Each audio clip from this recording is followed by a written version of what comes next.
Get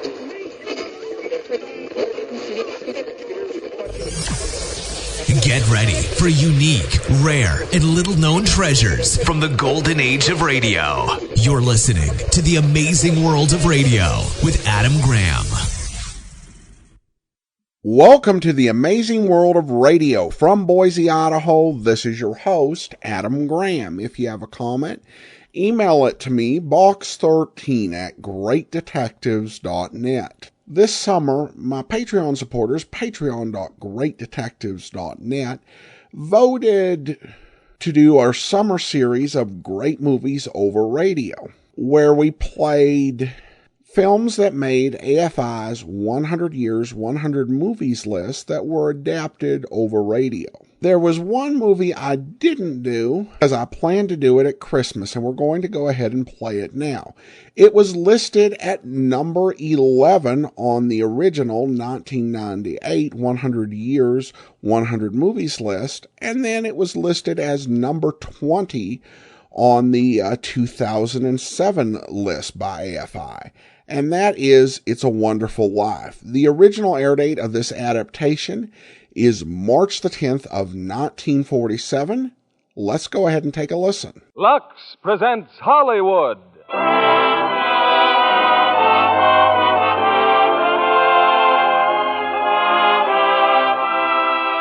Lever Brothers Company, the makers of Lux Toilet Soap, bring you the Lux Radio Theater, starring James Stewart, Donna Reed, and Victor Moore in It's a Wonderful Life. Ladies and gentlemen, your producer, Mr. William Keighley.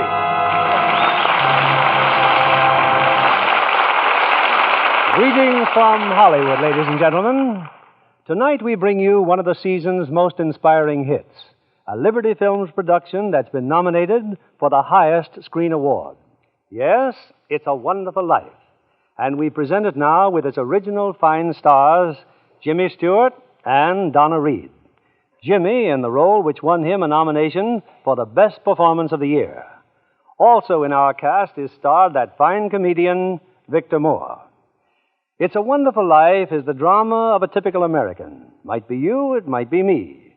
He dreams of glory, he lives in hope, he loves and doubts, and only Providence puts a final value on his service to humanity. Our story starts before the war, when life was normal.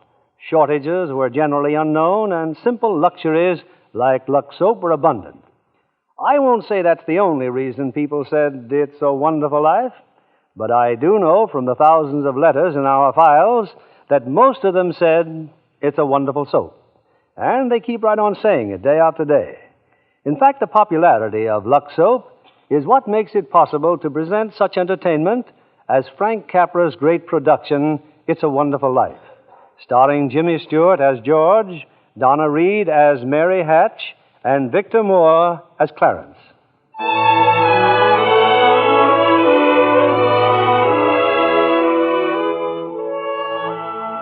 This is the story of George Bailey, citizen of Bedford Falls, New York.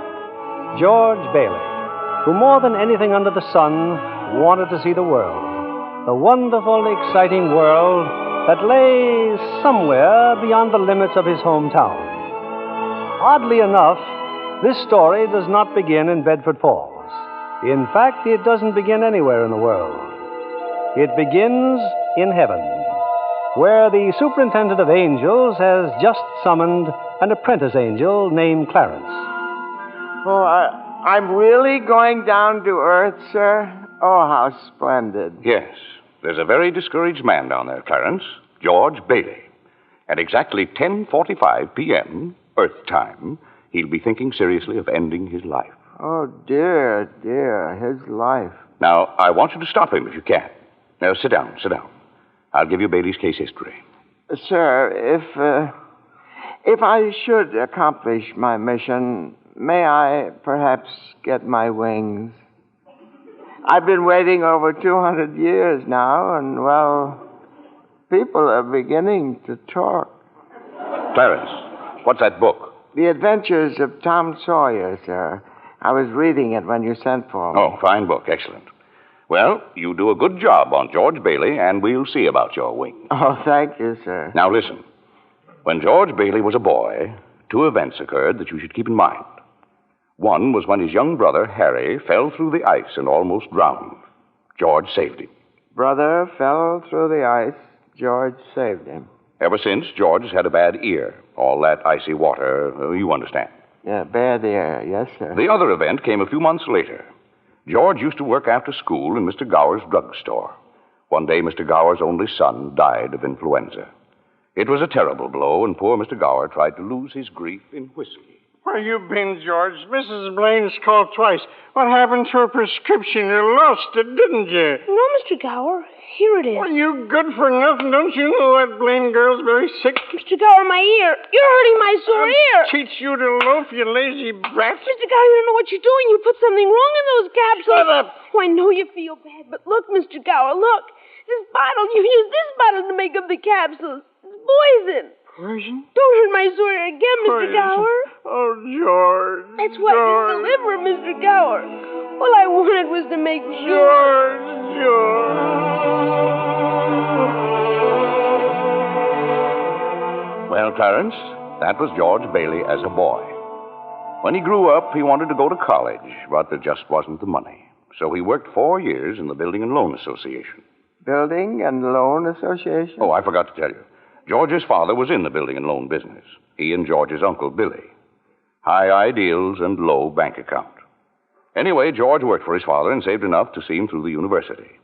That summer, though, he was going to Europe. Got a job on a cattle boat. Do a little traveling before college. Boy, oh boy, it's hard to realize it. My last night in the Bailey boarding house. We're sure going to miss you, George. Oh, I'm going to miss you too, Pop. Hey, what's the matter? You look tired. Oh, I had another tussle with old Henry Potter today. I thought when you put him on the board of directors, he'd ease up. Oh, so did I. I just can't understand a man like Mr. Potter. He can't begin to spend all the money he I has. guess Potter owns about everything he wants in Bedford Falls except our building and loan. That's why he hates us. Hey, George, can I borrow your tuxedo studs? Yeah, help yourself, Harry. Well, where are they? In your suitcase? I'm not taking a tuxedo on a cattle boat, you know. Say, where'd you get that suitcase anyway? Oh, Mr. Gower, going away present. And one of these days you're going to see that bag all covered with travel labels. Italy and Baghdad, Samarkand. Gonna have a pretty full summer, eh? I'm going to have a pretty full life. Hey, why don't you come to the dance tonight? What? I'd be bored to death? Well, you couldn't want a better death. Lots of pretty girls. Hey, I gotta hurry. I wish we could send Harry to college with you, George. No, we've got that all figured out now, Pop. He'll take over my job at the building and loan and work 4 years like I did, and then he'll go. Well, he's pretty young for that job. Well, no younger than I was. Maybe you were born older, George. Huh? George, when you get out of college, I don't suppose you'd come back to the building and loan. Oh, no, Pop, I just couldn't. I couldn't face being cooped up the rest of my life in a shabby little office. I'm sorry, Pop. Now, I didn't mean that, but it's just this business of nickels and dimes. I'd go crazy. I want to do something big, something important. Well, in a small way, we are doing something important, George. In that shabby little office, we help people figure out how they can own their own homes. I know, Pop. I just wish I felt that but I just feel like if I didn't get away, I'd bust. You're right, boy. You get yourself an education, then get out of here. Oh, Pop, you want a shock? I think you're a pretty great guy. Well, thanks, George. I'm glad to hear it. Look, why don't you go on over to Harry's dance? You'd have a good time. Well, I don't know. Maybe it will drop in. Yeah, maybe it will at that. So, George Bailey went to a dance. Is that important, Joseph? Why, it was at the dance he met Mary Hatch. Oh. And 3 hours later, he was walking her home. George and Mary were feeling pretty good, Clarence. As a matter of fact, wonderful. Buffalo girl, can't you come out tonight? Can't you come out tonight? Can't you come out tonight? Buffalo girl, can't you come out tonight? And dance by the light of the moon. Hot dog, oh boy, just like an organ. At least. Hey, you know something? If it wasn't me talking, I'd say you were the prettiest girl in town. Well, why don't you say it? I don't know, maybe I will. Hey, how old are you anyway? 18. 18? Too young or too old? No, it's just right. It sort of fits you. Hey, look where we are. Oh, the old Granville house. Yeah, I gotta throw a rock. Oh, no, don't. I love that old house. Well, no, don't you know about deserted houses? You make a wish and then throw a rock. George, but it was such a lovely old place. I wish I lived there. In there? I wouldn't live in it as a ghost. Now, watch. What's this? Here we go. How about it, huh? Pretty good shot, huh? Broke a window, huh? What'd you wish, George? Oh, I don't know. Not just one wish, a whole hatful. Mary, I'm shaking the dust of this crummy little town off my feet, and I'm going to see the world. Italy, Greece, the Parthenon, the Colosseum. And then I'm coming back here and go to college and see what they know. And then I'm going to build things. I'm going to build airfields and skyscrapers 100 stories high and bridges a mile long. And then I'm going to... Hey, Mary. What is it you want? What do you want, huh? You want the moon? All you got to do is just say the word now. Okay, the moon, I'll take it. Then what? Then what? Well, then you could swallow it. And it'd dissolve like an aspirin, you know. And the moonbeams would shoot out of your fingers and the ends of your hair. And you think I'm talking too much? Yes, why don't you kiss her instead of talking her to death? How's that? Youth is wasted on the wrong people. Well, hey, just a minute, mister. Hey, you come back here, I'll show you some kissing if you want to. George! Hey, Uncle Billy, look here, I'm going to kiss Mary. Watch. George, get in the car quick. Your father's had a stroke. What? George, get in, hurry.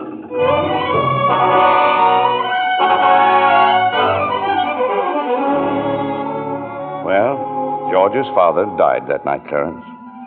So, of course, George couldn't go to Europe. But that fall, just as he was ready to leave for college, the directors of the building and loan had a meeting. They were going to appoint a successor to Mr. What was that you said, Mr. Potter? I said as long as Peter Bailey's dead, let's dissolve the building and loan. We don't need it. Now, wait a minute. Oh, you wait a minute. Peter Bailey was not a businessman. Ideals without common sense can ruin a town. What do we get? A discontented, lazy rabble instead of a thrifty working class. Hold on, Mr. Potter. I meant no disrespect, George, but... Oh, wait a minute there. Why my father ever started this cheap penny ante building and loan, I'll never know. But just remember this, Mr. Potter, this rabble you're talking about, they do most of the working and the paying and living and dying in this community. Well, is it too much to have them work and pay and live and die in a couple of decent rooms and a bath? Anyway, my father didn't think so. People were human beings to him. But to you, a warped, frustrated old man, they're cattle. Well, in my book, Mr. Potter, he died a much richer man than you'll ever be. I'm not interested in your book, George. I'm talking about the building and loan. You're talking about something you can't get your fingers on that's galling. That's what you're talking about. Well, this town needs this measly one-horse institution, if only to have some place where people can borrow a few dollars without crawling to you. Now, come on, Uncle Billy. What happened, George? Yeah, all we heard was a lot of yelling. Boy, oh boy, you should have heard George. Yeah, they're in there voting us out of business. Oh, who cares? I can get another job. I'm only 41. 45. Well, you get out of here, George. You missed your boat trip. Do you want to miss college, too? George, we've just voted Potter down. We're still in business. Whoopee! We're still in business. We're still in business. But there's one condition, George. They've appointed you to take your father's place. Appoint me? But I'm going to college. Look, this is my last chance. Uncle Billy's your man. George, you've got to take it. They'll vote with Potter otherwise. They said so. They even...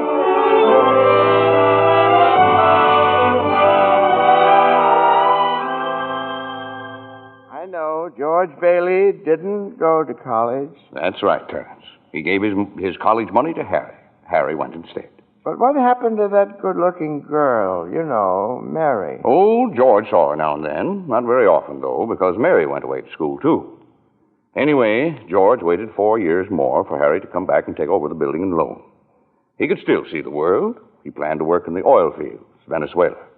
Except when Harry came home, he wasn't alone. There was a girl with him, his wife. George? Yeah, I'm out here on the porch, Mother. I just thought I'd get some air. Well, how do you like your new sister-in-law? Oh, she's swell. Looks like she can keep Harry on his toes. Yeah, and keep him out of Bedford Falls anyway. What do you mean? Well, Ruth's father, he's got a wonderful job for Harry up in Buffalo. Buffalo? Well, that means you can't... Yeah. George, did you know Mary Hatch is back from school? Yeah. Nice girl, Mary. Mm-hmm. Oh, stop grunting. Give me one good reason why you shouldn't call on Mary. Well, Sam Wainwright. Sam's crazy about Mary. Well, she's not crazy about him. Well, now, how do you know that? Did she discuss it with you? Besides, Sam's away in New York. Oh, and all's fair in love and war. I see. Okay, Mother. I think I'll go out and find that girl and do a little passionate necking. Oh, George. Goodbye, Miss Bailey. By the way, do you want any books at the library? Library? George! George, you go and see Mary. Do you hear?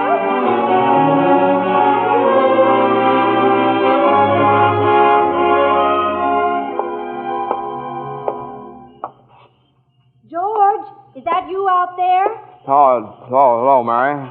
Well, are you coming in? I just happened to be passing by here.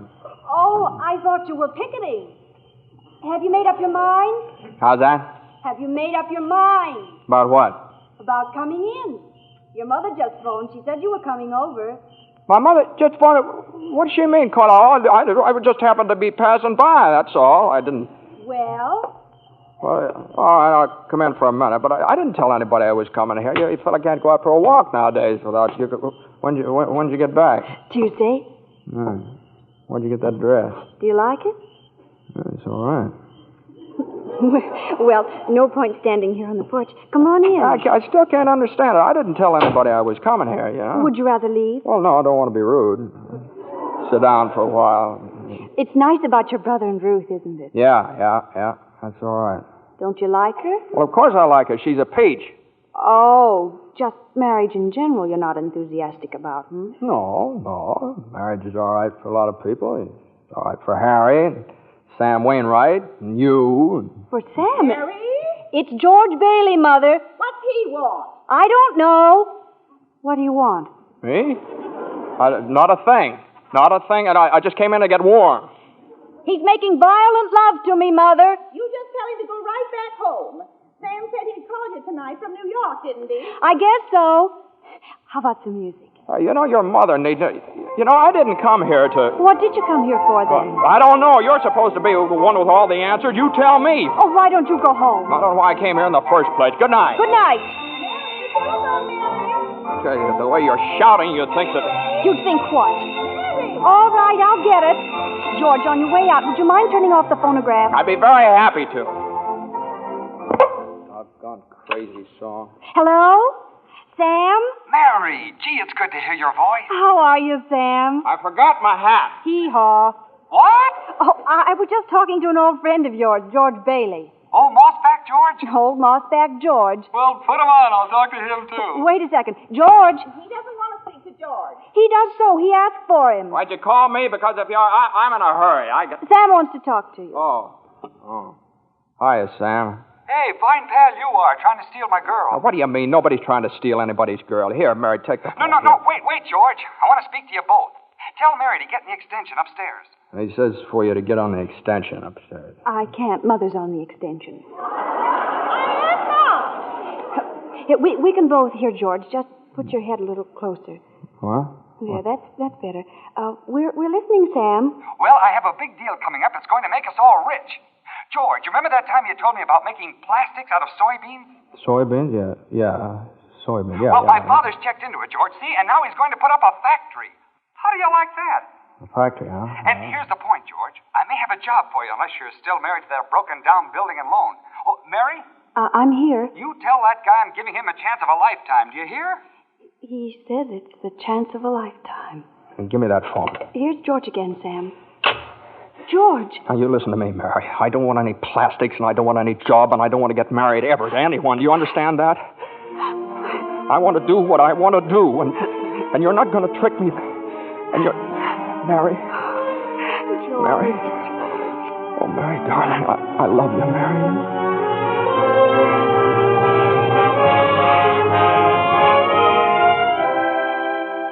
Well. So George Bailey and Mary Hatch were... Yes, George and Mary were married. And they started off on their honeymoon in Ernie Bishop's taxicab. Hey, where are you two going on this here now honeymoon? We're going to shoot the works, Ernie. A whole week in New York, a whole week in Bermuda, the highest hotel, the oldest champagne, the hottest music, and the prettiest wife. So you're finally getting out of Bedford Falls, huh? Then what? Then what, honey? After that, who cares? That does it. Hey, Mrs. Bailey, I haven't kissed you. Hey, George, there's something funny going on over there. Look over there at the bank. It looks like a run. All right. Pull over a minute, will you, Ernie? George, let's not stop. Please, let's go straight to the No, wait a station. minute. I'd better see what it is. I'll be right back. George, please. George!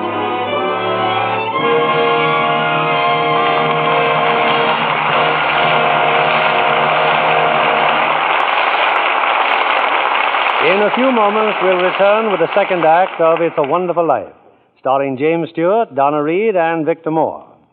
Meanwhile, here's our Hollywood reporter, Libby Collins, looking very smart, too, may I say. Well, thank you, Mr. Keeley. You know, after seeing Paulette Goddard's wardrobe for Paramount's new comedy, Suddenly It's Spring, I just had to rush out and buy something new. Looking at all those lovely clothes was just too much for my self-control. Well, you look stunning, Libby. Oh, thank you again, Mr. Keeley. Now, tell me about the picture. I understand that Paulette's portrayal of an ex-whack is truly delightful. Oh, yes, it is. And Fred McMurray gives a perfect characterization of her wayward husband. Between the two of them, Suddenly It's Spring is a high-spirited comedy with emphasis on the romantic side. Well, naturally. But really, Mr. Keeley, that wardrobe of Miss Goddard certainly will make clothes-conscious girls sit up and take notice. I'll bet you think so, too, Mr. Kennedy. Well, Libby, men seldom know much about styles. Well, what I notice about a dress is the general effect when a woman wears it. Some girls always seem to have that right-on-the-beam look. You know what I mean. Well, I think what you have in mind, Mr. Kennedy, is good grooming. Screen stars certainly put great emphasis on it. A perfect hairdo, fresh, beautifully cared-for skin. Those are essentials. That must be the reason Lux Toilet Soap continues to be a studio standby, no matter how often other styles change. Well, that's what Miss Goddard told me. She says her beauty facials are so quick and easy and work so well. She's never without a supply of Lux Toilet Soap. I can depend on it for daily complexion care, she said. I wish you'd tell the ladies in our audience how easy these Lux Soap facials are, Libby. Well, here's what Paulette Goddard does. She says, I cover my face with the fragrant Lux Soap lather and work it well in. I rinse with warm water, then cold, and use a soft towel to pat my skin dry. Gives skin quick new beauty, she says. Daily Lux Soap facials do make skin lovelier. Recent tests by skin specialists proved it. In 3 out of 4 cases, complexions became softer and smoother in just a short time. A lovely Lux complexion makes a woman so attractive. I wish every girl who hasn't tried Lux Toilet Soap would begin using it tomorrow. That's sound advice, Libby. When 9 out of 10 screen stars recommend a beauty soap, you know it has to be good. So why not try Lux Toilet Soap, Hollywood's own complexion soap? We pause now for station identification. This is CBS, the Columbia Broadcasting System.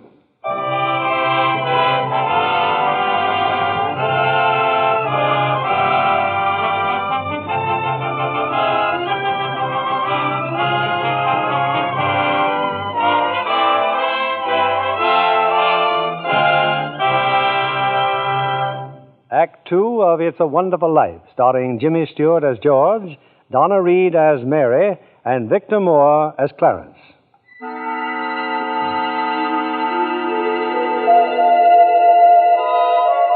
Well, we're back in heaven again, where the superintendent of angels is reviewing the case history of a mortal named George Bailey. Clarence, the apprentice angel, is very eager to depart on his mission to the earth. Poor George Bailey. Oh, he's certainly in desperate trouble, Joseph. I'll go to him at once. Now, you sit down, Clarence. Sit down. We're nowhere near the point where George Bailey's thinking of taking his life. We're not? Now, where were we? Oh, yes. George and Mary had just started out on their honeymoon when they ran smack into the financial panic of 1932. In the waiting room of the building and loan, 100 frantic people were clamoring for their safety. Hey, what's going on, Uncle Billy? What's happened to all those people out there? This is a pickle, George. All I know is the bank called our loan an hour ago. I had to hand over all our cash. Holy mackerel. Whole town's gone crazy. Bank's in the same spot we are. Our charter, too. What about our charter? Our charter says we have to stay open until 6 p.m. The state can take away our license if we don't. How can we stay open till 6 without any money? George, where are you going? Out to talk to those people. Come on. Now, please, folks. Now, just a minute. Just a minute. Now, please. How about our money, George? Where's our money? Now, come on. Now, please. Well, wait a minute. Now, listen to me. Now, you're thinking of this place all wrong. Your money's not here. Oh, wait a minute. Now, let me tell you. Let me tell you, your money's in people's houses. In the Kennedy house, and the McLaren house, and in your house, and 100 others. Now, what are you going to do? Foreclose on them? I got $240 in shares. Now, let me have it. All right, Charlie. Now, you'll get your money in 60 days. 60 days? Well, now, look, that's what you agreed on when you bought your shares. I got my money! Yes! Old man Potter's taking over the bank. He'll pay you 50 cents on every dollar. Then let's take our shares to Potter. Half is better than nothing. Now, wait a minute, please, folks. I beg of you not to do this. If Potter gets hold of your shares, he'll be owning this building and loan. And he's got the bank, he's got the bus line, he's got the department stores, and now he's after us because he wants to keep you living in his shacks and paying the kind of rent he decides to charge. Now, we can get through this thing all right, but we've got to stick together. We've got to have faith in each other. My husband's out of work. We need money. I've got doctor bills to pay. I can't feed my kids on faith. How much do you need? We still got some money. Hey, Mary. Here it is, George. You told me to hold on to it. Would have made a nice honeymoon. Bought furniture, too. Hey, now, wait a minute, folks. Listen. I've got $2,000. All right, Charlie, how much do you need? $240. No, Charlie, now listen, just enough to tide you over. I said $240. Okay. Uncle Billy, give Charlie $240. All right, Ed. Now, how much just to get by on? $20, I suppose. Now you're talking. Now, Mrs. Thompson, how about you? $20 will do me. Good. $20. Uncle Billy, pay it back when you can now. Pay it back when you can. All right. Who's next?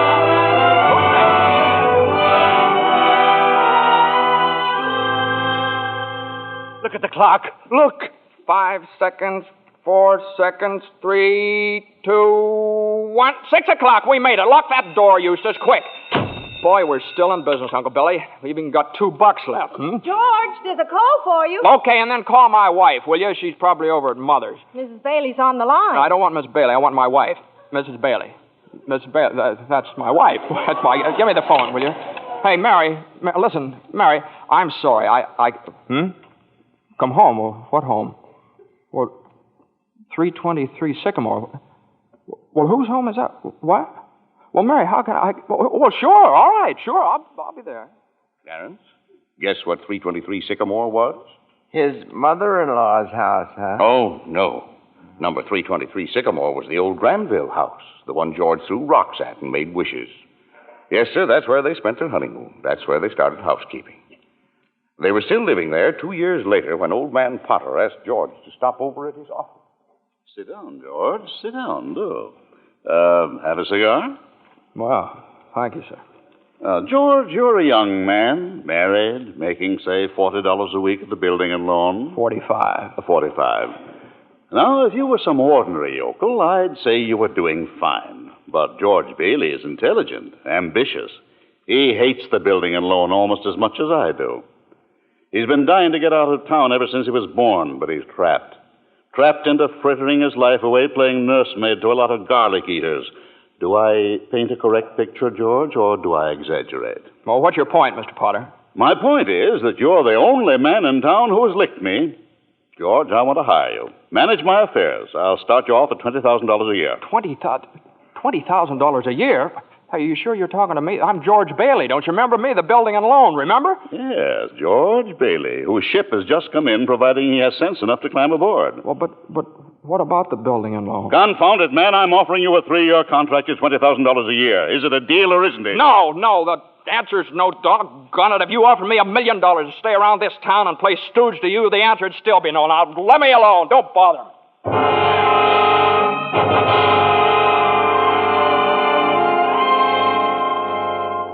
George, what did Mr. Potter want?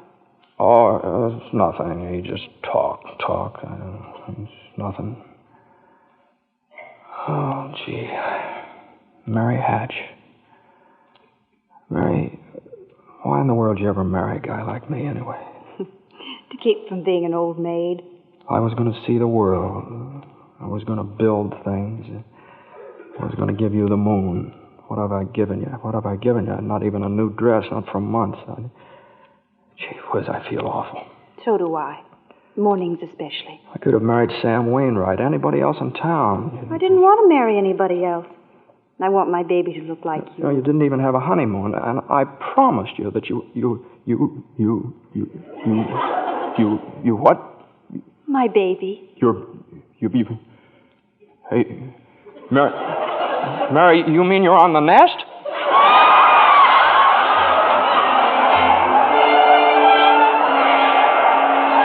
Well, Mary had her baby, Clarence.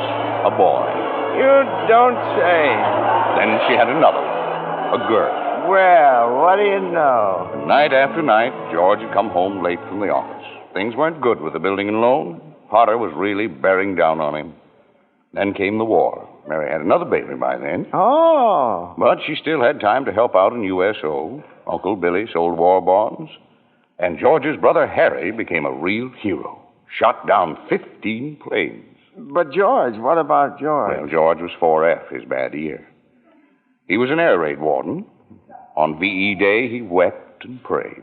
On VJ Day, he wept and prayed again. We're getting pretty close to today, aren't we, sir? Yes, Clarence. You now know almost everything you have to know about George Bailey, except what happened that finds him down there at this moment, wanting to die. Well, sir, well? Well, today's the day before Christmas, Earth time. George is pretty excited. Hey, Tilly!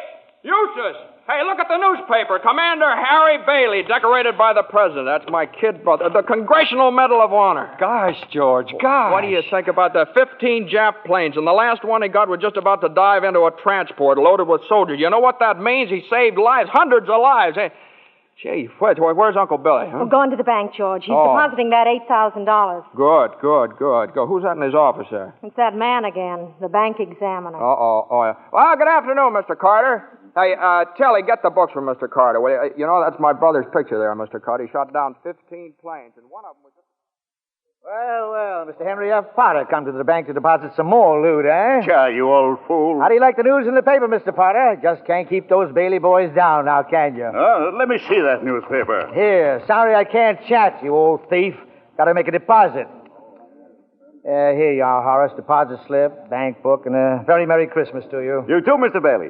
Say, you've forgotten something, haven't you? Horace, I've forgotten things all my life. Get a wiggle on, boy. But, Mr. Bailey, where's the money? What's that? You want to make a deposit? Well, certainly I want. Well, it's customary to bring the money with you. It's gone. Where'd I put it? Where'd I put that money?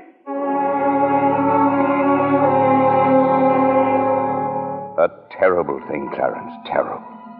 Uncle Billy couldn't find the money because the envelope with the $8,000 was folded up in that newspaper he gave to old man Pop.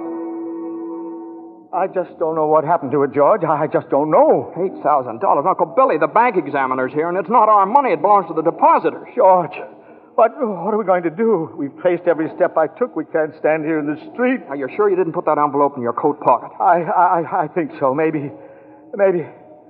Oh, I'm no good to you, George. I'm no good. Now listen to me. Think, will you? Now try and think. I can't think anymore. I can't. Where's that money, you silly old fool? You know what this means? It means bankruptcy and scandal and prison. One of us is going to jail. Well, it's not going to be me. Now get out of my way. I'm going home.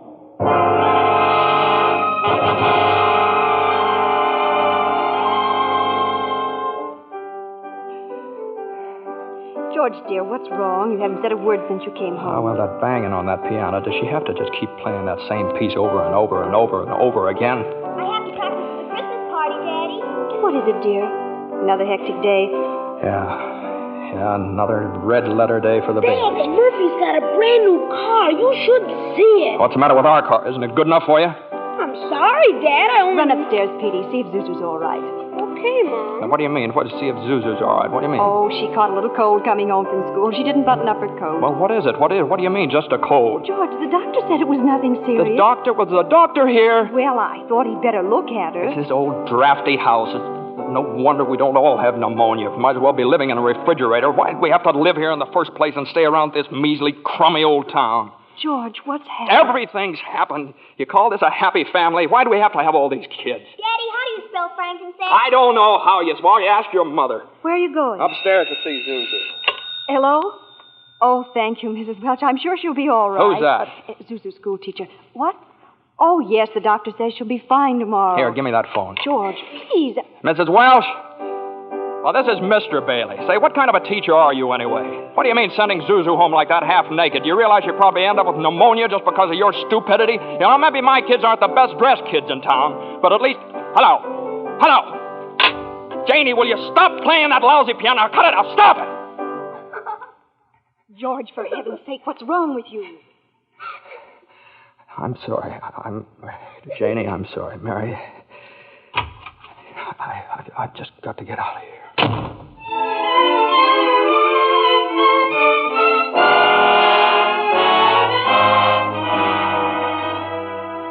So That's it, George. You're short $8,000 in your accounts, eh? Oh, please, Mr. Potter, I'll pay any sort of a bonus if you still want the building and loan. You say it was lost. Have you notified the police? No, sir, I haven't done that yet. Harry's home. Oh, why come to me? What about your good friend, Sam Wainwright? I can't get a hold of him. He's in Europe.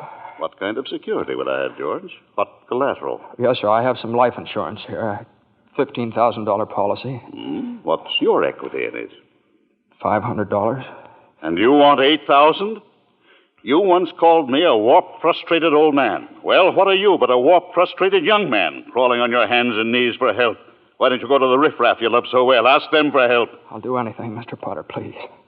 Please help me, Miss. My wife and kids. I'm calling the district attorney. $500. You know something, George? You're worth more dead than you are alive. Now get out of here. Get out.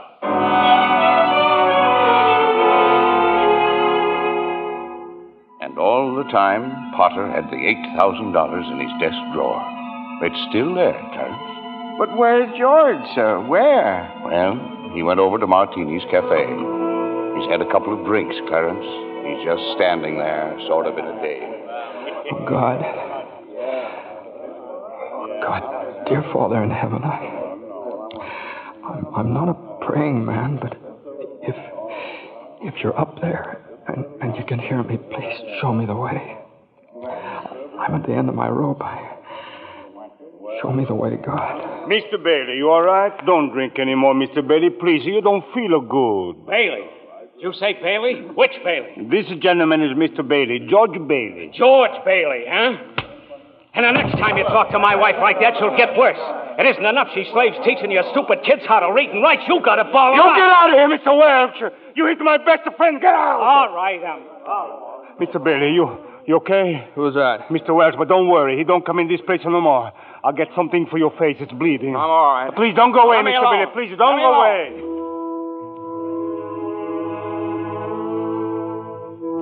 Well, George left Martini's Cafe 5 minutes ago, Clarence. He's at the river now, on the bridge, looking at the water. Are you ready, Clarence? All ready, sir. Very well. Save George Bailey's life, and you get your wings. My wings. Oh, thank you, Joseph. George! George Bailey! Get away from that bridge! You hear me? George! George!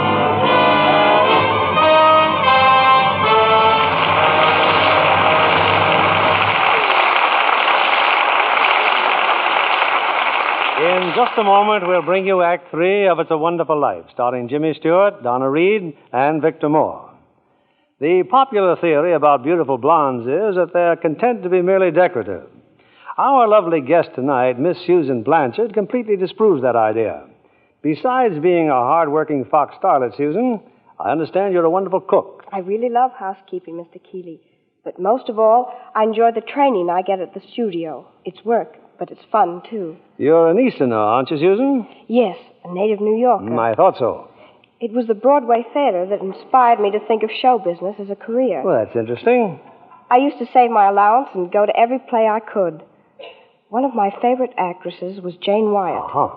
Imagine, Mr. Keeley, what a thrill it was for me to meet her right here in Hollywood. Jane Wyatt's latest picture, Boomerang, was made in the East, I understand. Yes.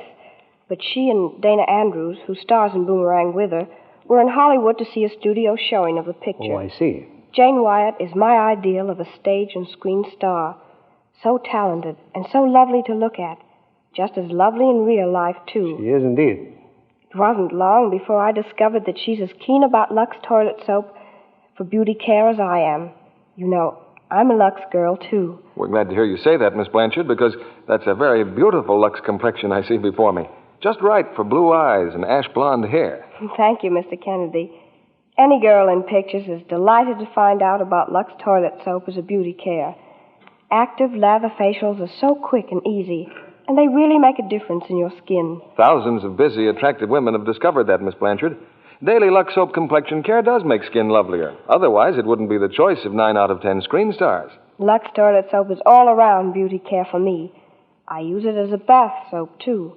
It has such delightful perfume, leaves a lovely fragrance on the skin. Thank you, Miss Susan Blanchard. I hope our audience will be seeing that lovely Lux complexion of yours in a screen close-up one of these days.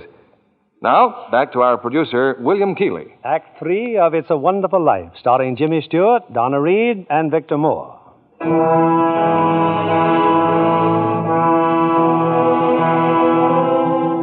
Numb with despair, convinced, as Mr. Potter said, that he's worth more dead than alive, George Bailey stands on a bridge, staring at the dark and frigid waters below. Suddenly, there's a splash.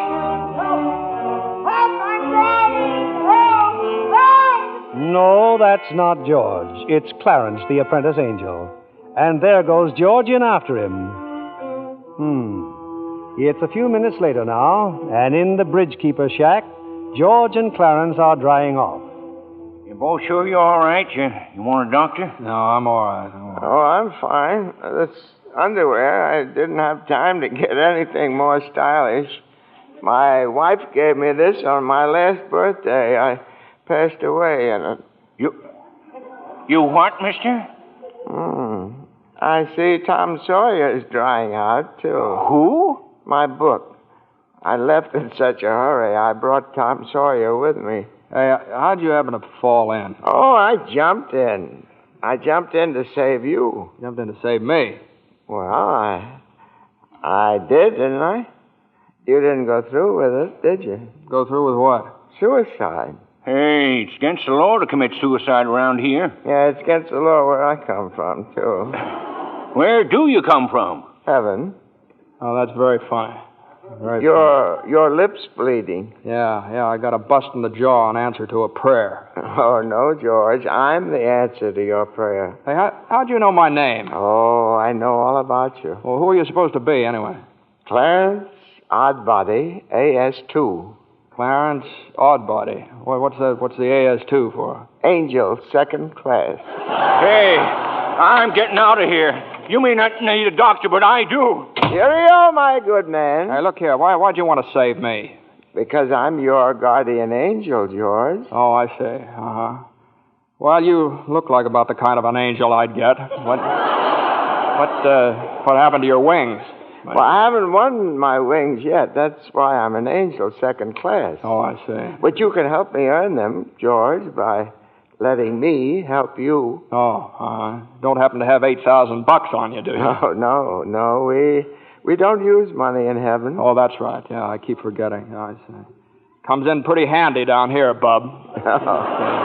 Oh, tut. Of course, I found it out a little late. You know, I'm worth more dead than alive. You mustn't talk like that. Joseph will never give me my wings if you keep feeling that way. You just don't realize what you've done for your folks. Why, if it hadn't been for you... Yes, if it hadn't been for me, everybody would be better off. My wife and my kids and my friends. Oh, this is not going to be easy. And I'll be better off if I hadn't been born. What did you say? I said I wish I'd never been born. George, that's wonderful. Wonderful? What? The idea you just gave me. Well, you got your wish. You've never been born. I've never been born? Exactly. No worries, no $8,000 to get, nothing. You simply don't exist. All right, okay, all right. George, I can do things, strange things. I can show you the world, George, the way it would be if you hadn't been born. Hey, wait a minute. This ear of mine. Hey, say something else in that bad ear. You don't have a bad ear anymore. Oh, I don't think you're concentrating. Oh. Don't you see? You're not the George Bailey you think you are. You're nobody. Oh, that's the doggonest thing I ever saw, that ear. Your lips stopped bleeding, too. Yeah. Hey, what's happening around here? What is this, anyway? I need a drink. That's what I need. What about you, Angel? You want a drink? Well, I don't quite know. Come on. We'll go as soon as our clothes are dry. Clothes are dry, George. Hey, so they are. That's funny. Well, look, let's get dressed and we'll stroll over to Martini's and then... excuse me. I'll stroll. You fly. Yeah. Oh, no, I don't have my You don't wings. have your wings yet. No. That's right. I forgot that. I can't. A couple of drinks and we'll both fly, huh?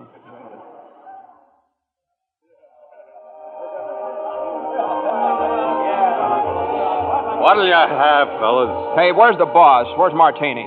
Look, wise guy, I'm the boss, see? Okay, well, double scotch, quick, will you? What's yours? You know what I just love? Some mulled wine. Huh? Heavy on the cinnamon and light on the cloves. Off with you, my lad, and lively now. Now cut it out. Oh, come on, here. Just give him the same as I ordered. He's okay. Two double scotch. What about this place? It's all changed. All of Bedford Falls has changed.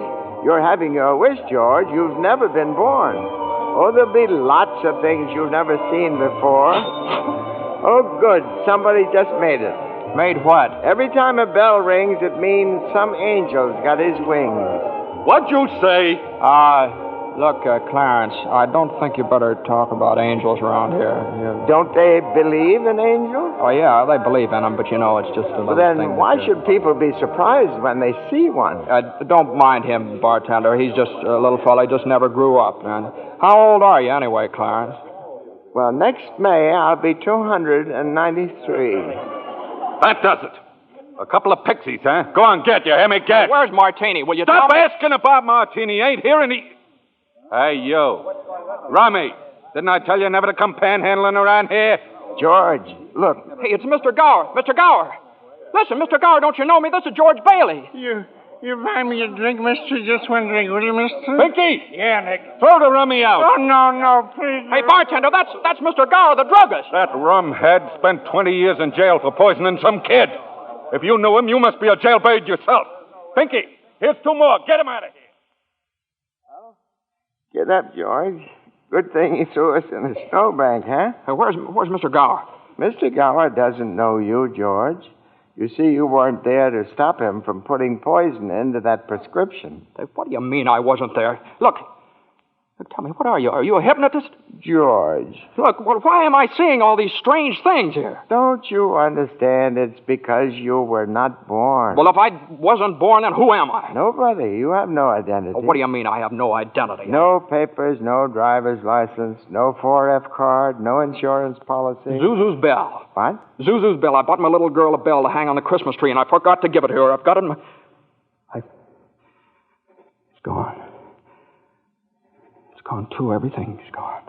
But you've been given a great gift, George. A chance to see what the world would be like if you'd never been born. You're crazy. You're crazy as a bedbug, and you're driving me crazy, too. Now, look, I'm going home to my wife and family. Do you understand that? And I'm going home alone. Better not leave him alone, Clarence. Keep following him. Joseph, I'll stay near him, sir. Poor George. He's seeing Main Street now the way it'd be if he hadn't lived. The thing that's really shocked him, sir, is the building and loan office. Know what's there now? Pawn shop. What's he doing? Can you see? He's talking to Ernie Bishop, the taxi driver. He wants to go home. You better tag along, Clarence. Oh, I will, sir. I will.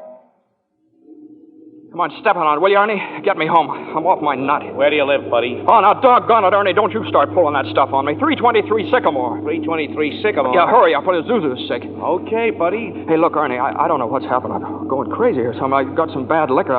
Now, look, tell me this now.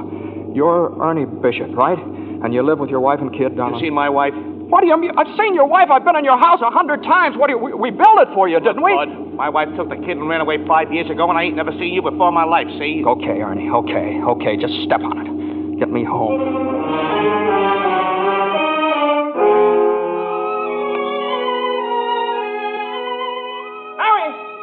Mary, where are you? Janie, Petey, Zuzu. Zuzu, where are you? This is just an old abandoned house, George. You have no wife, no children. Where are they? What have you done with them? Hey, I'll face that thing. See, I told you. All right, up with your hands. Oh, Bert the cop. Thank heaven you're here. Now, look, why don't you be a good fella, and I'll take you to a doctor. Bert, listen to me. What's the matter with you guys? Now, listen, it's that fellow there. He says he's an angel. He tried to hypnotize me. I hate to use my nightstick, but I guess Ow! Run, George, run. He can't hit you while I'm biting him. George, run. My teeth aren't what they used to be. Joseph, help! Joseph! Where'd they go, Ernie? Where'd they go? I don't know. They just disappeared.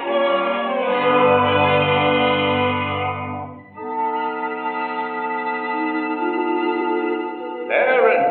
Oh, Joseph, I hope you don't mind my calling on you like I did. It was very irregular, Clarence. You're by yourself again. Where's George? He's at his mother's house, sir. Well, if George hasn't been born, he has no mother. Oh, he's being very stubborn, sir. He'll just have to find these things out for himself. But his mother, that's a terribly bitter blow to a man, his own mother not knowing him. You mean I shouldn't have let him? I mean, you better find him right away. Oh, and stop fighting policemen, Clarence. I'm here again, George. My mother, my own mother, didn't know me. If only Harry were here. If my brother were only back from Washington. Your brother fell through the ice and was drowned at the age of 9. Well, that's a lie. He got the Congressional Medal of Honor. He saved the lives of every man on that transport. Every man on that transport died. Strange, isn't it? Each man's life touches so many other lives. Harry wasn't there to save them because you weren't there to save Harry. Don't you see, George? You really had a wonderful life. Don't you see what a mistake it would be to throw it away? Clarence. Yes? Where's Mary? Please, where's my wife? I'm not supposed to tell. Tell me where she is. You're not going to like it, George. Where is she? I'll choke it out of you if I have to. Where's my wife? The library. She works there. She's just about to lock up for the night. So George, come back. Oh, there must be some easier way for me to get my wings. Mary. I'm sorry, the library's closed. Mary, it's George. Don't you know me? No, I don't know you. Let me go. Mary, please, don't do this to me. Mary, please, help me. Help me. Where are our kids? Mary, I need you, Mary. Get please. away from me. Help! Help me, Mary. I'm George. Mary.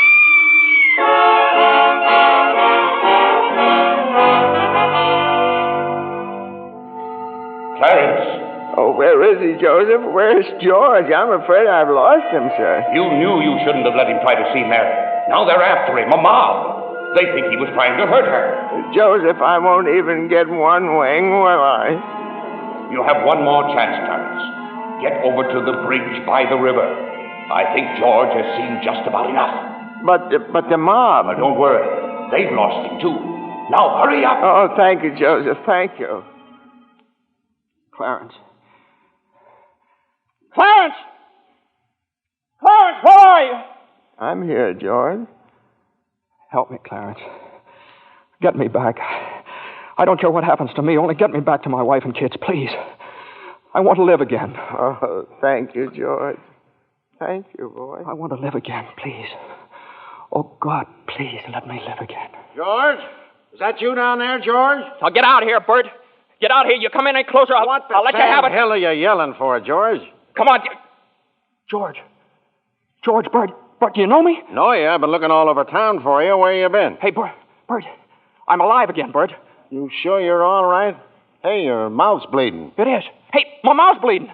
Bert, look at the blood come out of there, would you? And where's Zuzu's Christmas bell, Bert? I had it right in my pocket. Here it is. Hey, it's in my pocket. What do you know about it? Hey, Merry Christmas, Bert. Well, Merry Christmas. Get in the car. I'll drive you home. You will, Bert? We'll do that. And turn the siren wide open, huh? Merry Christmas, Bedford Falls. Hey, Merry Christmas, old building and loan. Merry Christmas, Mr. Potter. Yippee! Come on. Hey, Bert, come on in with me, huh? What is these people, these reporters? Hey, Merry Christmas, reporters. Hey, Mr. Bank Examiner, Merry Christmas. Mr. Bailey, there's a deficit. I know, $8,000, I'll bet, huh? George, I've got a little paper here. I'm sorry. I bet it's a warrant for my arrest. Isn't that wonderful? Merry Christmas. Hey, where's Mary, you know? Look at this wonderful old drafty house. Shouldn't it have you seen my wife? Where's Mary? Mary! Merry Christmas! Kids! Hey, kids! Janie! Petey! Hey, I could eat you up. Where's your mother? She went looking for you, Daddy, with Uncle Billy. Oh, Daddy? Zuzu, my little ginger snap. How do you feel, huh? Fine, Daddy. Not a snitch of temperature. Not a snitch of temperature. Hallelujah! George, darling. It's Mommy. Mommy's home. Mary. George, where have you been? Mary. George, Mary, now George. look, just let me touch you. Oh, you're real, Mary. Oh, you've no idea what happened to me. You've no idea what's happened either. They're on their way here. Who's on their way? Oh, the police department? The FBI, the National Guard? I'm alive again, Mary. Oh, listen, Mary, I'm alive again. Oh, yes, darling, yes. Now close your eyes and come on downstairs. What is it? We can't open my eyes yet, Mary? What's going on here? Now, keep your eyes closed. Now, I'll just walk you over here by the Christmas tree and... Well, the people, I hear lots of people. What is it? Lots of people. Just 1 minute now. We're all ready, Uncle Billy. Come in, everybody. George, look! Just look! Uncle Billy! Money, George, a laundry basket filled with money. Money for you. Mary did it, George. Mary! I don't understand. What money? What... People heard you in trouble, darling. These people, your friends, they've collected this money for you. The $8,000. Charlie. Hey, there's Martini. Mr. Gower. Hey, how are you, Mr. Gower? Mrs. Thompson, Ed, Tom, everybody. None of us would have a roof over our heads if it wasn't for you, George. Oh, Garth, this is wonderful. Hey, Mary, look who's coming in. Mother. Hi, Mother. Hey, and Harry. Got Mary's telegram, George. I flew in as fast as I could. Hey, everybody, a toast. How about a toast? Oh, good idea, Ernie. A toast to my big brother, George, the richest man in town. Good old acquaintance. Daddy, my Christmas bell. You didn't forget. Forget? Here, honey. Here's your bell. Daddy. Darling, what's this on the table here? This book? The Adventures of Tom Sawyer. Lord, there's something written in it. Dear George, remember no man is a failure who has friends. Thanks for the wings. Love, Clarence. Clarence? Yeah, he's a very dear friend of mine. Daddy, Mrs. Welch says every time a bell rings, an angel gets his wings. That's right, Zuzu. That's right. That's right. Attaboy, Clarence. Attaboy, Clarence. Happy landing.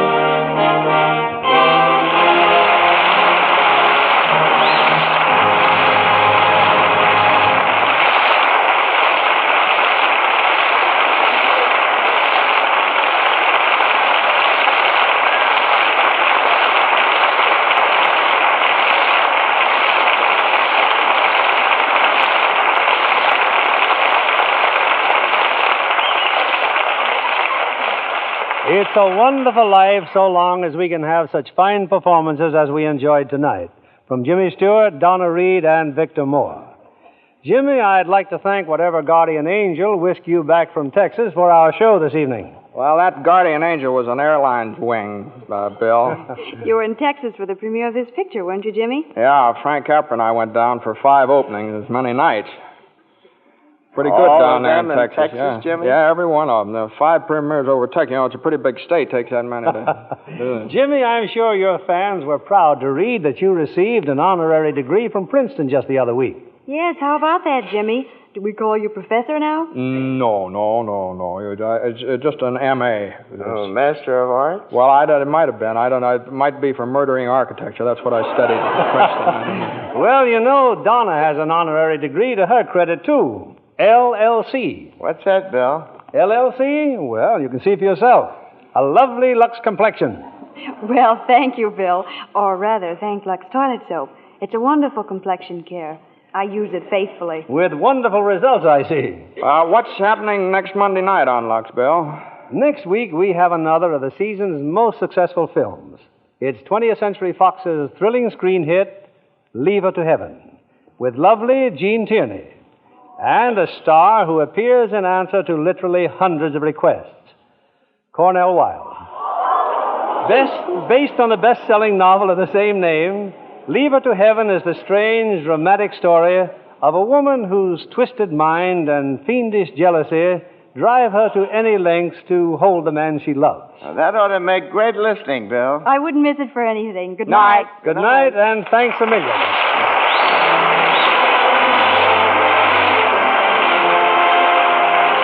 Lever Brothers Company, the makers of Lux Toilet Soap, join me in inviting you to be with us again next Monday evening when the Lux Radio Theater presents Jean Tierney and Cornell Wilde in Leave Her to Heaven.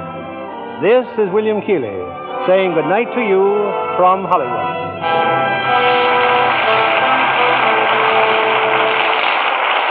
Here's a sure way to save on your meat and grocery bills.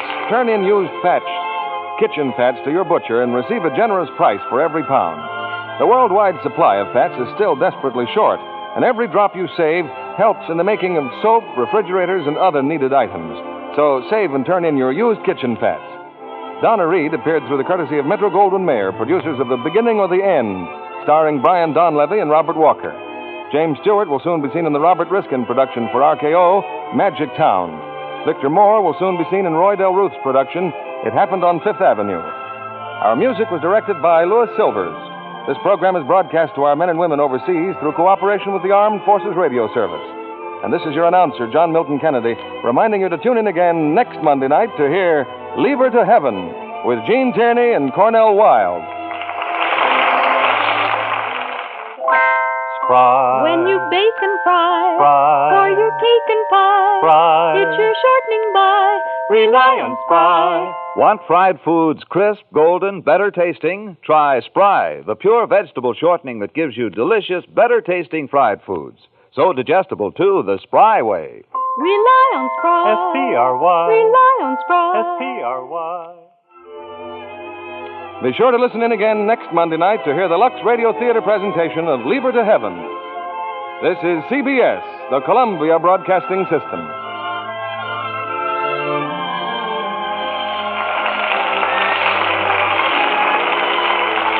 Welcome back. Well, a lot of changes, and I'll be honest that the first time I listened to this radio version, I didn't like it, but it really, when I think about it, it's just because I'm so used to the film version.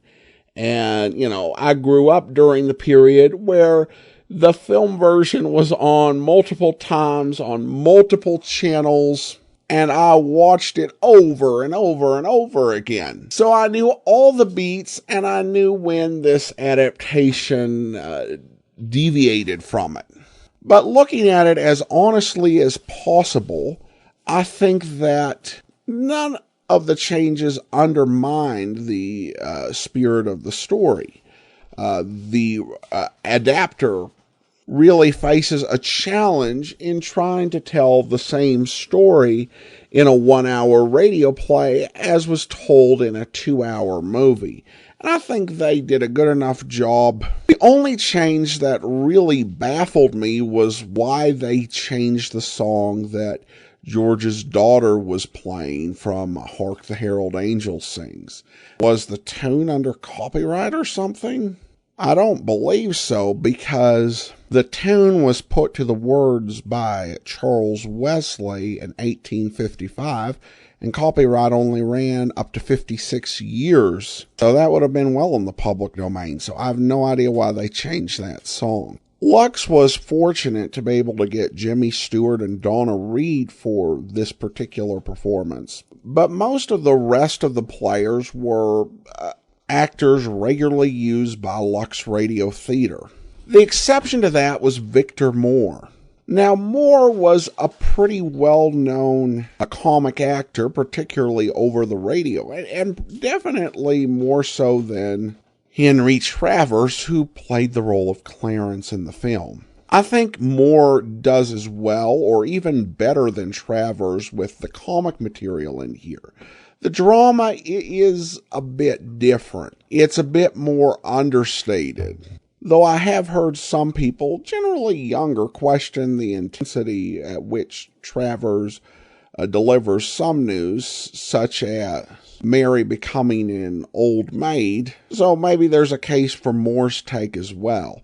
Regardless, this is a solid adaptation, great acting by Jimmy Stewart, and still such a great and timeless message, and a reminder of the difference that a single life can make. So I hope you enjoyed the radio version, and we will be back with one more episode. So join us back here on Saturday. In the meantime, send your comments to box13@greatdetectives.net.